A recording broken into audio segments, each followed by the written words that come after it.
একটু খেয়াল করে দেখেন। মা, আমি কোচিং এ গেলাম। বাবা একটু দাঁড়া। মা ধর, এই নে, এগুলা বেচা আসার সময় কিছু বাজার নিয়ে আসিস। কি কইতেছো মা? তোমার কানের জিনিস বিক্রি করে বাজার আনতে হবো কেন? বাসায় কোনো টাকা নাই? টাকা পয়সা থাকবো কই থেকে? তোর বাপে কি কোনো কাজ কাম করে? আজ 15 দিন যাবত। কি কো আব্বাই কাজ কাম করে না? আব্বারে তো ঘরেও দেখি না। তবে যাই কই?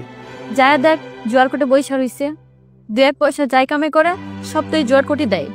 যত সব জ্বালা হয়েছে আমার, আমি হাতে টুকিটাকি যা কাজ কাম করি ওই টাকাগুলো ঠিকঠাক মতো আমার হাতে দেয় না। এখন আমি কি করুম? ঘরে কোনো বাজার নাই, রাতে যে তগলাগে রান্ধুম একটা চাউল নাই ঘরে। যা তুই এগুলো বেচে আসার সময় বাজার নিয়ে আসিস। মা, তুমি কোনো চিন্তা করবা না। আর তোমার চোখের পানি আমি দেখতে পারি না। তোমার জিনিস বেতন লাগবে না, তোমার কাছেই রাখো, আমি ব্যবস্থা করতেছি। মাথা গরম করে কই যাস বাবা?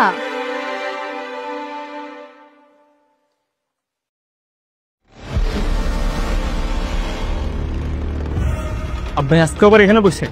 কা যদি 6টা উঠতো রে ভাই, খেয়ে দিতে পারতাম। হ্যাঁ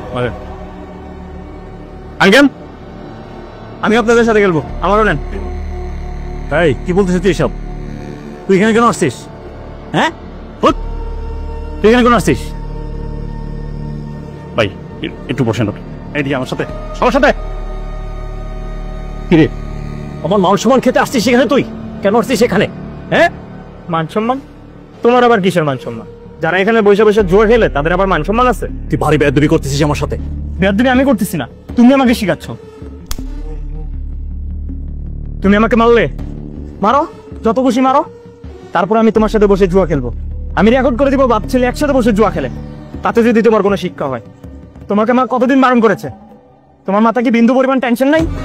বাসায় 1 ফোঁটা বাজার নেই, মা কান্না করতে করতে তার কানের জিনিস আমার হাতে দিয়ে বলতেছে এটা বিক্রি করে বাজার নিয়ে আসতে। আর তুমি এখানে বসে জুয়া খেলতেছো। তোমার 1 ফোঁটা টেনশন নেই, 1 ফোঁটা চিন্তা নেই আমাদেরকে নিয়ে। তুমি আমার বাবা না? তুমি খেলতে পারলে আমিও খেলতে পারবো। তুমি যে শিক্ষাটা আমাকে দিবে সেই শিক্ষাই আমি শিক্ষিত হবো। আমি আর এমনটা করবো না। দেখ, আমি তোর সামনে কানে ঢুকছি, আমি আজ জীবনে জুয়ার কোটে বসবো না।